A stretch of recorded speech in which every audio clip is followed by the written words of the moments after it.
सूखे पत्तों का मौसम जा चुका है। हर तरफ हरियाली ही हरियाली है। लू के थप्पड़े अब थम चुके हैं। रिमझिम फुहारे हमें भिगोने लगे हैं। हरे घास की चादर बिछ चुकी है। आसमान इंद्रधनुषी रंगों में रंगने लगा है। किसानों के चेहरे पे मुस्कुराहट है। बच्चों के चेहरे पे खिलखिलाहट है। जी हाँ, बारिश का मौसम आ चुका है।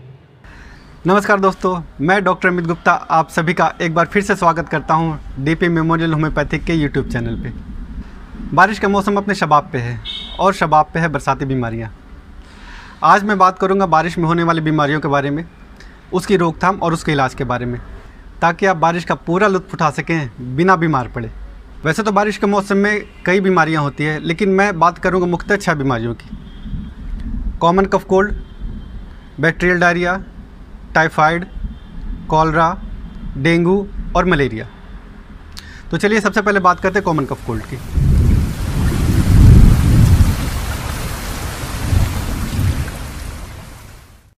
अचानक मौसम बदलने या बारिश में भीगने से यह बीमारी होती है।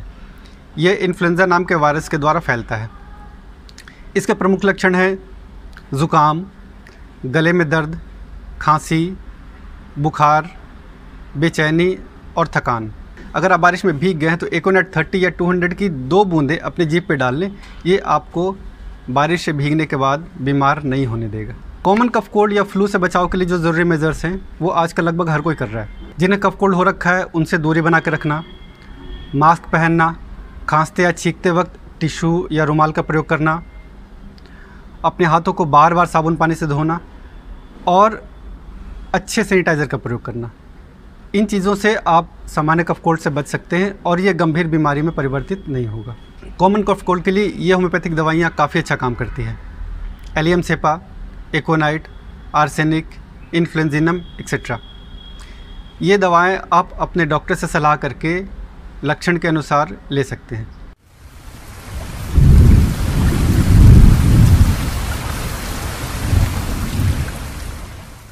दूसरी बीमारी है bacterial diarrhoea. Bacterial diarrhoea vibrio cholerae, salmonella typhi और शिगेला वगैरह बैक्टीरिया से फैलता है। यह बैक्टीरिया जब दूषित भोजन और पानी के द्वारा हमारे शरीर में प्रवेश करता है तो बैक्टीरियल डायरिया कॉज करता है। इसके प्रमुख लक्षण हैं लूज़ मोशन यानी डायरिया। दिन में 3 या 3 से अधिक लूज़ मोशन होने को हम डायरिया कहते हैं। इसके बाद कुछ वोमिटिंग भी होता है, पेट में दर्द, बेचैनी इत्यादि इसके सामान्य लक्षण हैं। इसकी रोकथाम कोई मुश्किल नहीं है।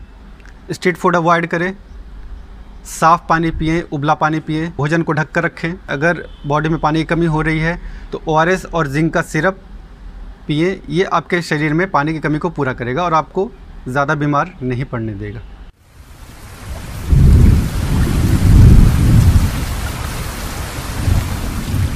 कॉलरा, इसे हैजा भी कहते हैं। ये भारत के गाँव के लिए आज भी एक बहुत बड़ी महामारी है। ये विब्रियो कॉलरी नाम के बैक्टीरिया का फीको ओरल रूट के ट्रांसमिशन से फैलता है। ये वहाँ से मक्खियों, कॉकरोच और दूसरे कीड़ों के द्वारा हमारे भोजन तक पहुँचता है और उसे दूषित करता है। और जब हम उस भोजन को या उस पानी को पीते हैं तो ये विब्रियो कॉलरी हमारे शरीर में प्रवेश कर जाता है और कॉलरा नाम की बीमारी होती है। कॉलरा के प्रमुख लक्षण हैं profuse effortless diarrhoea, vomiting, body pain, बेचैनी और यूरिन का ना होना। कॉलरा अपने आप में एक बहुत भयंकर बीमारी है। अगर इसका तत्काल इलाज न किया जाए कुछ ही घंटों में इससे मरीज़ की मौत हो सकती है। लेकिन सौभाग्य की बात है कि 80% से अधिक मरीज़ों को बहुत ही आसानी से ठीक किया जा सकता है, सिर्फ ORS और जिंक के सिरप के द्वारा। लेकिन कॉलरा को घर पे मैनेज करना कई बार काफ़ी मुश्किल हो जाता है। तो जिस मरीज़ को भी कॉलरा हुआ है उसको ORS और जिंक का सिरप तत्काल दें और नज़दीकी स्वास्थ्य केंद्र या अस्पताल से संपर्क करें। अगर वहां जाना संभव ना हो तो एम्बुलेंस को बुला करके आप तत्काल मरीज़ को इलाज उपलब्ध कराएं या हॉस्पिटल या नज़दीकी स्वास्थ्य केंद्र में ले जाएं, जहां पे उसका प्रॉपर रिहाइड्रेशन हो सके, अर्थात पानी की कमी उसके शरीर में पूरी की जा सके। कॉलरा की महामारी से बचने के कुछ सामान्य उपाय हैं। खुले में शौच बिल्कुल ना करें, साफ़ पानी पिएँ, ढका हुआ भोजन खाएँ, भोजन को गर्म ही लें, बासी भोजन ना करें और कॉलरा प्रभावित क्षेत्र में ब्लीचिंग पाउडर और क्रेसोल नाम के रसायन का छिड़काव किया जाना चाहिए, जिससे कि ये महामारी कंट्रोल में रहे।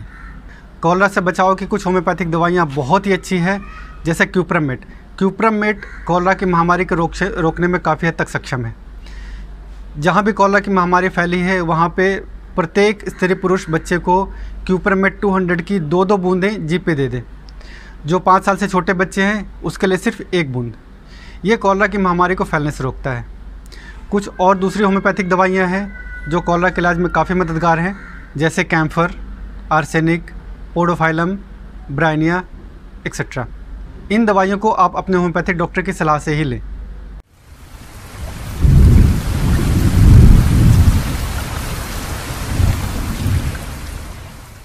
अगली बीमारी है टाइफाइड। ये साल्मोनेला टाइफी नाम के बैक्टीरिया से फैलता है।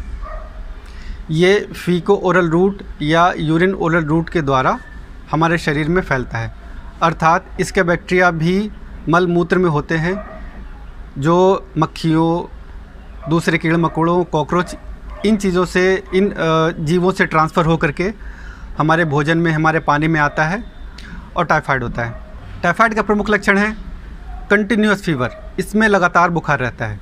स्टेप लैडर पैटर्न टाइप बुखार होता है, मतलब बुखार हुआ फिर स्टेबल रहा, फिर थोड़ा हाई होता है, फिर स्टेबल रहता है, फिर थोड़ा हाई होता है, फिर स्टेबल रहता है। ये सीढ़ी नुमा पैटर्न से ये बुखार फैलता है और ये बुखार 5 से 7 दिन तक काफ़ी हाई फीवर रहता है। इसके साथ साथ सर दर्द, कमज़ोरी, बेचैनी इत्यादि इस बीमारी में होती है। इससे बचने का सबसे बढ़िया तरीका है पर्सनल हाइजीन मेंटेन करना। खाने से पहले अपने हाथ को अच्छे से साबुन से या राख के धोएं, साफ़ पानी पिएं, साफ भोजन करें। धोए हुए बर्तनों को ऐसी जगह रखें जहाँ पे कॉकरोच या मक्खियों की पहुँच ना हो। इसके इलाज के लिए कुछ दवाइयाँ बहुत ही अधिक कारगर हैं, आर्निका, बैप्टीशिया, आर्सेनिक एक्सेट्रा।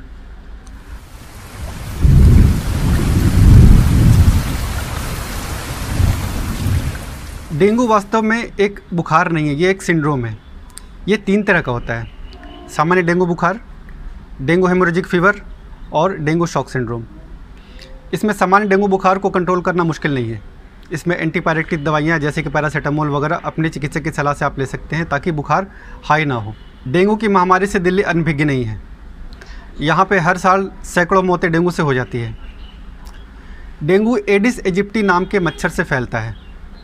यह मच्छर साफ़ पानी में पलता है, दिन में काटता है, ये ऊंची उड़ान नहीं भरता, इसलिए ज़्यादातर जो ग्राउंड फ्लोर पर रहते हैं या जो नीची जगहों पर रहते हैं उन जगहों पे इसका असर ज़्यादा होता है। डेंगू का प्रमुख लक्षण है तेज़ बुखार, हड्डियों में, जोड़ों में तेज़ दर्द, मांसपेशियों में तेज़ दर्द, तेज़ सर दर्द। Dengue haemorrhagic fever dengue fever से अधिक खतरनाक होता है। इसमें डेंगू के समान लक्षण तो होते ही हैं, उसके साथ साथ होता है हेमोरेजिक मैनिफेस्टेशन, यानी स्किन पे स्पॉट्स पड़ जाते हैं, लाल लाल स्पॉट्स आते हैं, लाल लाल चकत्ते हो जाते हैं। ये इंडिकेट करता है कि अंदर ब्लीडिंग हो रही है। मसूड़ों से खून आना, नाक से खून आना, खांसी में खून आना, पॉटी से खून आना, ये सब इस डेंगू हेमोरेजिक फीवर के सामान्य लक्षण हैं। ये काफ़ी मुश्किल पैदा करती है। इसमें प्लेटलेट काउंट कम हो जाता है। प्लेटलेट का काम होता है खून का थक्का बनाना। तो जब ये 1 लाख से कम हो जाता है तो ये खून का थक्का नहीं बनाता या खून का थक्का बनाने में परेशानी होती है और इस तरह से ये सब ब्लीडिंग शुरू हो जाती है। जो भी एरिया डेंगू की महामारी के चपेट में आता है वहाँ पे एस्पिरिन लेना नहीं चाहिए। एस्पिरिन खून का थक्का नहीं बनने देता और ये डेंगू के मरीज़ की हालत और गंभीर कर सकता है। इसके बाद है dengue shock syndrome. Dengue haemorrhagic fever के साथ साथ जब मरीज़ का बीपी लो होने लगे, पल्स कमज़ोर हो जाए, शरीर ठंडा पड़ने लगे, तो ये स्थिति बहुत ही गंभीर होती है। ऐसे मरीज़ को तत्काल से तत्काल इमरजेंसी सुविधा की ज़रूरत पड़ती है। अपने नज़दीकी अस्पताल में ले जाएं और उचित इलाज करवाएं। वैसे तो डेंगू के इलाज के लिए कई सारी दवाइयाँ हैं, लेकिन होम्योपैथिक दवाइयाँ इसमें बहुत ही अधिक कारगर हैं। यूपाटोरियम परफोलेटम 200 की मात्र 2 बूंदें जीभ पर डाल लेने से यह प्लेटलेट काउंट को गिरने से रोकता है और धीरे धीरे इसके लेवल को बढ़ाता जाता है। कई सारी दवाइयाँ होम्योपैथिक में हैं जो डेंगू के इलाज में बहुत ही अधिक कारगर हैं।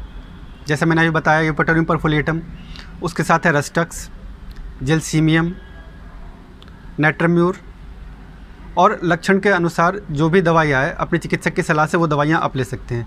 ओसेमैमसेंगटम भी इसमें काफ़ी अधिक फ़ायदेमंद है। टिनोस्पोरा कॉर्डिफोलिया, ये दवाइयाँ काफ़ी मदद करती है प्लेटलेट काउंट को भी बढ़ाने में, और ये डेंगू के सीवियरिटी को कम करता है। ये डेंगू को डेंगू हेमोरेजिक फीवर के स्टेज या डेंगू शॉक सिंड्रोम के स्टेज तक नहीं जाने देता।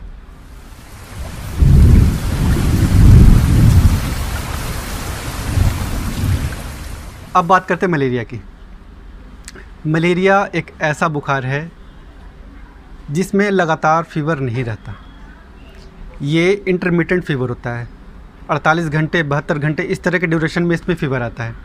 इंटरमिटेंट फीवर मतलब फ़ीवर आया फिर नहीं, फिर 48 घंटे के बाद या 72 घंटे के बाद रिपीट हुआ, इस तरह से ये साइकिल चलता है। इसे पैरोक्सिज्म कहते हैं। मलेरिया बुखार एनोफिलीज नाम के मच्छर के काटने से होता है। यह मच्छर हमारे शरीर में प्लाज्मोडियम नाम का परजीवी इंसर्ट करता है।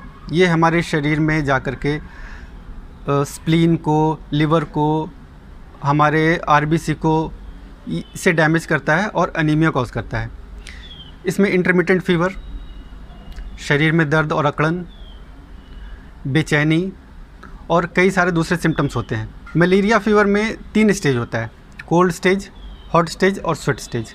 कोल्ड स्टेज में मरीज़ का शरीर बिल्कुल ठंडा होता है, उसे कपकपी लगती है, वो ढेर सारे चादर कंबल वगैरह उड़ाने को कहता है।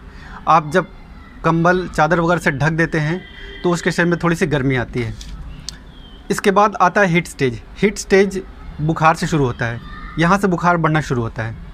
ये बुखार 102, 103, 104 तक चला जाता है। इस बुखार में मरीज़ को बहुत बेचैनी होती है, पूरा शरीर तपता रहता है, सर दर्द और बदन दर्द वगैरह कई सारे सिम्टम्स उसके आते हैं। इसके बाद है स्वेट स्टेज। स्वेट स्टेज की शुरुआत होती है बुखार के डाउन होने से। बुखार जब उतरता है तो मरीज़ को ढेर सारा पसीना आता है, प्रोफ्यूज पर्स्पिरेशन होता है। ये पसीना बुखार को कम करता है और मरीज़ को काफ़ी हद तक रिलैक्स करता है। उसका सर दर्द, बुखार ये जब कंट्रोल हो जाता है तो वो थोड़ा आराम महसूस करता है और नॉर्मली सो जाता है। सिर्फ मलेरिया ही नहीं, मलेरिया, डेंगू, चिकनगुनिया और मच्छर से होने वाले जितने भी रोग हैं उसके लिए मच्छर को कंट्रोल करना बहुत ज़रूरी है। इसके लिए सबसे पहला उपाय है कि अपने घर के अंदर या घर के बाहर पानी ना जमा होने दें। घर के अंदर अगर कोई टूटे बर्तन है, कूलर है, टंकी है, इन चीज़ों पे पानी ना जमा होने दें। और अगर ऐसी जगह पे पानी जमा है जैसे टंकी है, इनकी लगातार सफाई होनी चाहिए। और डीडीटी या कुछ परमिटेड केमिकल्स होते हैं जो कि इसमें डाला जा सकता है और मच्छरों के लार्वा या मच्छरों के ग्रोथ को रोका जा सकता है। इसके बाद घर के बाहर अगर पानी जमा है तो वहाँ पे डीडीटी या पायरेथ्रम नाम के रसायन का छिड़काव किया जा सकता है। उसमें क्रूड ऑयल भी डाल सकते हैं, मिनरल ऑयल जैसे केरोसिन और डीजल ऑयल। ये मच्छरों के लार्वा को नष्ट करता है और उन्हें व्यस्क नहीं होने देता, जिससे कि बीमारियां नहीं होती, मलेरिया कंट्रोल में रहता है। मच्छरदानी का प्रयोग करें। घर के खिड़कियां और दरवाज़ों में महीन नेट लगाएं जिससे कि घर के अंदर मच्छरों का प्रवेश ना हो। मॉस्किटो रिपेलेंट क्रीम अपने हाथ पैरों में लगाएं जिससे कि मच्छरों के डंक से बचा जा सके। जहाँ पे पानी की मात्रा ज़्यादा होती है जैसे तालाब, पोखर, जहाँ पे पानी जमा रहता है, वहाँ पे गैम्बूसिया नाम के मछली का पालन किया जा सकता है। ये मछली मच्छरों के लार्वे को खा जाती है। मलेरिया से बचाव के लिए सबसे अच्छी होम्योपैथी दवाई है मलेरिया ऑफिसनालिस 200। इसकी एक खुराक मलेरिया के महामारी को रोक सकती है।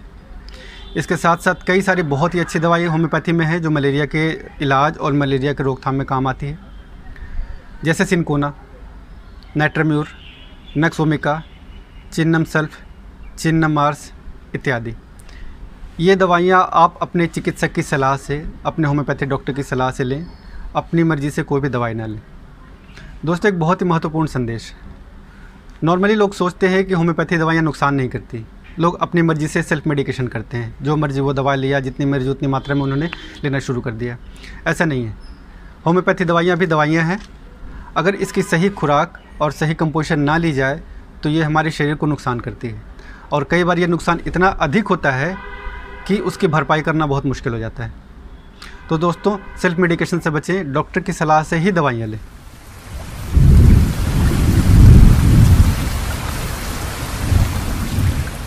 बारिश के मौसम में इंसेक्ट बाइट बहुत ही कॉमन है।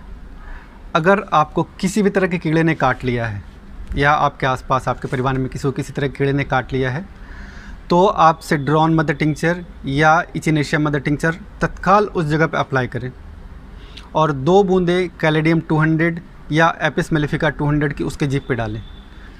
उस मरीज़ पे उस जहरीले कीड़े का असर इन दवाइयों के बाद नहीं होगा और जो जलने जैसा निशान है और कई तरह की चीज़ें होती है इंसेक्ट बाइट के बाद, वो सब नहीं होगी, उसकी रोकथाम हो जाएगी।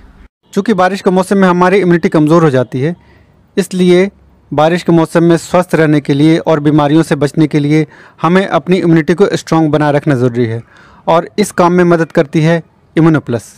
इस वीडियो को अधिक से अधिक शेयर करें ताकि आप, आपका परिवार, आपके दोस्त, आपके जानने वाले इस बारिश के मौसम का आनंद ले सकें और स्वस्थ रह सकें।